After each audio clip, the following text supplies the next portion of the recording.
Teve um episódio que eu gravei, não foi esse episódio de faca daqui, mas foi um episódio de faca com o Roxo, não é isso? Que o Fernando Roxo. O Roxo fala assim, o melhor índice do mundo é o Nasdaq, que é essas ações que você compra. É mais ou menos a variação delas. Tem uma variação pequena, mas elas são 90% do índice. Aí ele mostra que o Bitcoin é 3 vezes Nasdaq pra cima e pra baixo. Sem custo de funding. Quem comprou Bitcoin nos últimos 5 anos teve o triplo do resultado pra cima e pra baixo do melhor índice do mundo, que é comprar isso aí, Magnificent Seven. A diferença é a seguinte, se você fizer trade disso, você tem que pagar imposto? Nada. Tem que pagar. Se você fizer trade, comprar e vender, você não, paga imposto. você Se você comprar Bitcoin e manter o custódia... É que eu não faço trade, sim, né? sim. Eu não faço, eu Mas compro e se você deixo ficar lá. comprando e vendendo, operando, você vai ter que pagar imposto. Se você comprar Bitcoin e guardar mesmo. Você tem 3 vezes mais resultado as do que taxas da índice. corretora, né? Pois é, Mas acabou. o FAQ e o Roxo ainda é contra o Bitcoin. Não, eles acham que vão ter a oportunidade de comprar Bitcoin barato. Sim. A empresa de Eu acho Trump... que o Bitcoin vai vai 10 cair a mil 10, de novo, é. né? Ó, teve uma empresa que é um hotel no Japão, que começou a comprar Bitcoin. Subiu a ação, eles começaram a vender a ação. Eles começaram a comprar mais Bitcoin. E essa última semana eles negociaram mais do que a Toyota. É um hotel, é um prédio com um hotel. Você acha que esses caras vão parar de comprar Bitcoin? A MicroStrategy vai entrar nos índices todos, SP500, Nasdaq. A empresa que teve mais resultado na Bolsa Brasileira esse ano foi a Cash3, que é a empresa que compra Bitcoin, sobe o preço da ação, ele compra mais, vende mais ação, compra mais Bitcoin, e não consegue, porque ele sempre vale mais do que o Bitcoin que ele tem em caixa, porque as pessoas não querem pagar 300 conto no Bitcoin Blackview pra fazer autocustódia. O cara prefere pagar o dobro do preço pra deixar o Bitcoin na mão de outro. Mas, Renato, pra eles parece muito complicado. Pois é, mas é fácil como que perder pro marido adúltero, para o filho bastardo, é muito fácil. O difícil é você ser salvo. A maioria prefere a porta estreita ou a porta larga, né? A porta larga, né? A maioria é escravo pela própria natureza ou livre pela própria natureza. Tava em Platão e Aristóteles 400 anos antes de Jesus nascer. A maioria é escrava pela própria natureza. Agora, eu acredito que a maioria do seu público não são pessoas que amam o Estado. A maioria do seu público são pessoas que amam a liberdade, que querem ser mais do que elas são e que são poupadores líquidos e não devedores líquidos, não é isso? Sim. A gente tá falando pra maioria aqui, a gente tá falando pro cara que tá no Serasa, no SPC. É isso. A gente tá falando pras pessoas que são... A nobreza consiste exatamente na capacidade de renunciar ao presente pelo futuro. Você acha que tem algum marido, alguma esposa que não tem vontade de fazer uma aventura? Todos têm.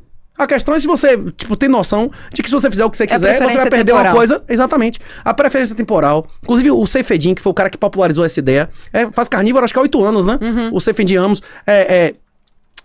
Ele defende que, inclusive com dados estatísticos e tudo mais, que a preferência temporal é mais determinante pro sucesso, a saúde, a felicidade de uma pessoa do que o próprio QI. É melhor você ter 30 pontos de QI a menos e se controlar do que você ser um gênio que come porcaria e usa droga, não é isso? Sim. Você tá falando da dieta, essa dieta interfere no QI alguma coisa, de alguma forma? Nunca vi nenhum estudo a respeito. Não tem nada a ver não, né? Rapaz, na idade adulta, eu duvido, sim. Mas na infância eu acho que a falta de proteína é determinante. Ah, não, sim. O quê? E estudo sobre isso, a gente tem bastante, sim. A ausência de proteínas e certas gorduras no desenvolvimento, tanto na gravidez, quanto na primeira infância, rapaz... Essencial, Porra, o quê? Essencial.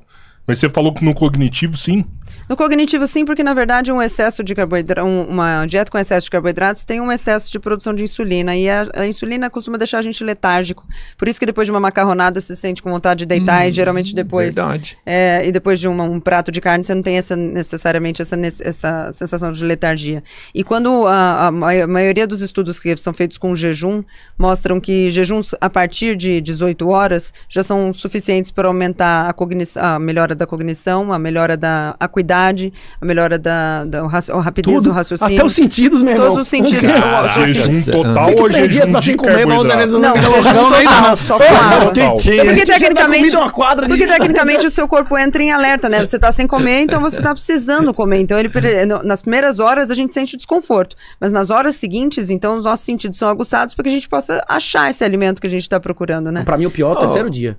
Pra mim o pior é o mas terceiro dia. Mas depois do terceiro dia, depois já fez um maior? Já, mas o desconforto pior é o terceiro dia. Você já fez jejum de 3 dias, Magnata? Já fiz uma semana, mas o pior é o terceiro dia. Uma semana na água? Cara, pra mim no terceiro dia... Uma semana na água. Água e sal. Sal, sim. No terceiro dia eu tava convencida de não comer mais.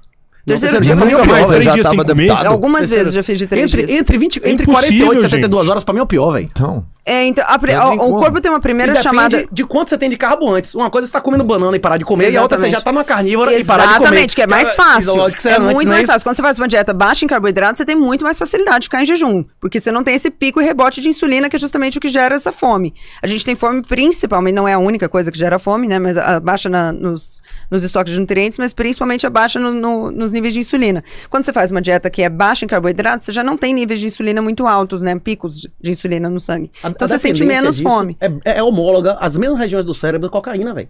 Tipo assim, pico de insulina, ele dá uma euforia do caralho, dá um prazer do caralho, é maravilhoso. É quando você come uma Leite macarronada, um condensado, doce, leite condensado é ruim, sorvete. brigadeiro é ruim. De jeito nenhum. Cocaína é ruim mesmo. Alguém vai dizer que cheirar cocaína é maravilhoso, meu irmão. Tem que ter um preço, Quanto não é mais isso, não? come, mais O quê? come. Quanto menos come, menos come. Tanto que quem não gosta de doce, não gosta de doce. Quem come doce demais, gosta de doce. Mas quem não come, Tem já a ver não come. também com algumas bactérias que a gente tem dentro do estômago, não? Do intestino. Do intestino, exato. Sim. Tanto que o transplante de fezes é o futuro do estudo da microbiota. medicina. Ou da microbiota. Você tá brincando. Transplante de fezes. Sério? Como assim? Tem estudos. Tem um estudo. Tem irmão gêmeo, gordo e magro. Você tira a merda da barriga do magro, Exatamente, bota no lugar, fica magro. e muda. Tem estudo. Os Caraca. caras conseguem fazer estudo que eles pegam a microbiota do cara aqui no Brasil, hoje às 4 horas da tarde. Eles botam esse cara num avião, colocam ele lá na Argélia, às 10 da manhã. E a microbiota dele muda. E só pela mudança na microbiota dele, já muda tudo no corpo dele. Comportamento sexual, inclusive. Tudo. Eita. Comportamento incrível. sexual muda.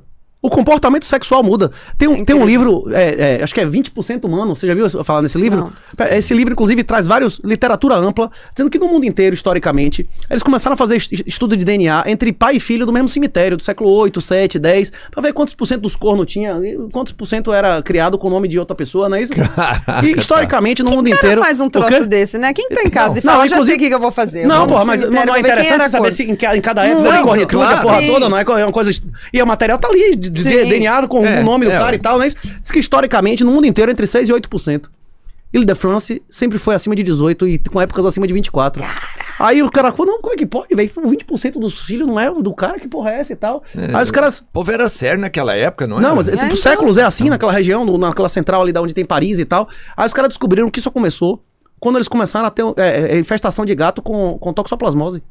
O toxoplasma, ele precisa no ciclo dele fazer o roedor perder o medo do felino. Ele precisa fazer o hospedeiro se matar, ter medo, parar de ter medo. E as pessoas também que tem alguns tipos de toxoplasma, dependendo de onde for alojado e o desenvolvimento do parasita, ele faz as pessoas pararem de ter medo. A mulher que não tem mais medo, ela tem mais ou menos possibilidade de adultério. Não, muito mais. Muito mais. Muito A mais microbiota não interfere em seu comportamento sexual pra caralho, não é isso ou não? Isso é amplamente comprovado. Esse livro acho que é 20% humano, pesquisa aí. 10%, Ele é 10% humano, né?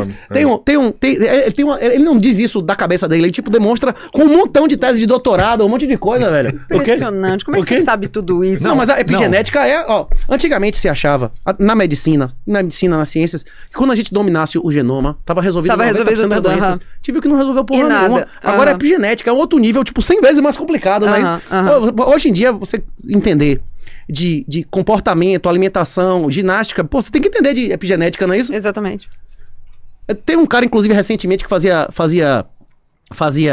carnívora, que acharam 70 cepas no cara que nunca tinham sido catalogadas na Uau. fezes do cara. Como é o nome do cara? Esses atletas aí, não tem Shawn Baker, você já viu o Shawn Baker? Não sei Tem um quem é. coroa de 60 anos, velho, que tá 12 anos só comendo carne, ele bota os exames dele de 15 em 15 na internet. Shawn Baker. 70 cepas. É um fortão. Não é esse. Esse Shawn Baker é um fortão. Um fortão, já vi Mas esse o cara tem cara, 69 anos, meu irmão. O cara Ele forte é um pra Hulk. caralho. Só come carne crua sim, ali, é né? um Hulk. Mas ele come crua. É, só come Não, carne tem crua. um dia Mas na ele se- come tem um crua. dia na semana que ele come peixe cru. Peixe Tá. ou carne crua por causa da vitamina C, não é isso ou não? Ele é médico. Então, porque É um a dia na vitamina semana C... só? Porque É porque a vitamina C é uma questão na carnívora. Por isso que a gente tava falando antes do teu amigo que tá fazendo carnívora, eu falei que não adianta fazer carnívora de segunda a sexta. Porque quando uma pessoa não come nenhuma fonte de carboidrato, a necessidade de vitamina C dela diminui drasticamente. Mas se ela tiver qualquer tipo de fonte de carboidrato, essa necessidade de vitamina C volta a existir e não vai ter como ingerir, porque a pessoa tá comendo pouquíssimos fontes de carboidrato. No caso dele, isso não acontece.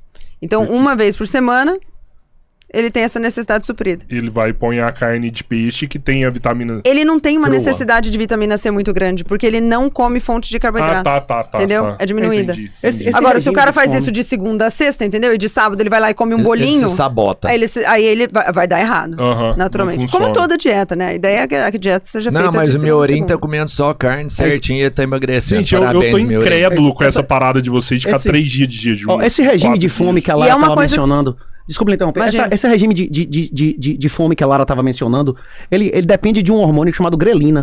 Que Grelina ninguém e sabia. leptina, os Que dois. ninguém sabia que existia 20 anos atrás, meu irmão. Exatamente. Ninguém sabia que existia esse hormônio. Tipo assim, a humanidade só descobriu recentemente qual é o ciclo do hormônio que faz o cara sentir fome na hora que ele, Não, que ele e tem a vontade grelina- de comer, e que a- ele tem costume de comer. E a grelina não é tá uma coisa ligada ao psicológica. mindset, O quê? pra você ter uma ideia.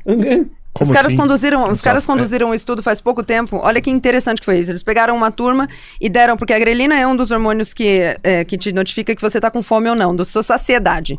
Então, a sua saciedade é dependente do nível, da quantidade de grelina que você consegue secretar. E aí, eles pegaram essa galera e deram pra essa galera um milkshake. E junto com o milkshake tinha a descrição do que tinha nesse milkshake. Então, tava escrito lá, olha, esse milkshake ele tem leite vegano, ele é sem gordura, ele é sem açúcar e ele tem 180 calorias. Tá escrito isso, tome o milkshake. Essas pessoas tomaram o milkshake. E aí eles analisaram quanto da grelina era secretado, ou seja, quanto que elas estavam satisfeitas. Aí, no outro dia, eles pegavam essa mesma galera, dava pra eles um outro milkshake escrito, olha, esse aqui é com gordura, com açúcar, com caramelo, e esse aqui tem 680 calorias. E essas pessoas tomavam, e aí eles viram que a secreção de grelina nessas pessoas mostrava que eles estavam muito mais satisfeitos. Só que, pasme, nenhum dos dois era aquele milkshake que estava descrito. Era a mesma. Os dois eram a mesma coisa, os dois tinham 300 calorias, mas a reação da secreção da grelina para as pessoas foram diferentes, porque elas pensaram que era aquilo. Então não é um hormônio que é só manipulável pelo que você come ou não, mas ele é manipulável pelo que você tá vê, pensando pelo que você está ali. pensando. E é por isso que o assunto total é que a gente chama mentalidade de mindset de um nome chique para poder ficar melhor, né? Mas essa mentalidade é um negócio tão importante, porque ela é capaz de modificar a secreção de hormônios no seu corpo. E é engraçado que isso é uma coisa cristã, inclusive, porque Cristo disse que a única coisa que não cabia ao homem era salvar a própria alma, mas a cura era possível. E ele deu exemplo. Qual foi o exemplo que ele deu? Foi o jejum ou se encher de comida? Exatamente, 40 dias de jejum. Ah, porra. Porque quando ele foi ser batizado, João Batista, eu vou batizar você, você é Deus, ele vinha dar um Exatamente. exemplo, não é isso? Pois é. Eu vim cumprir a lei, não é isso? Com água e com fogo.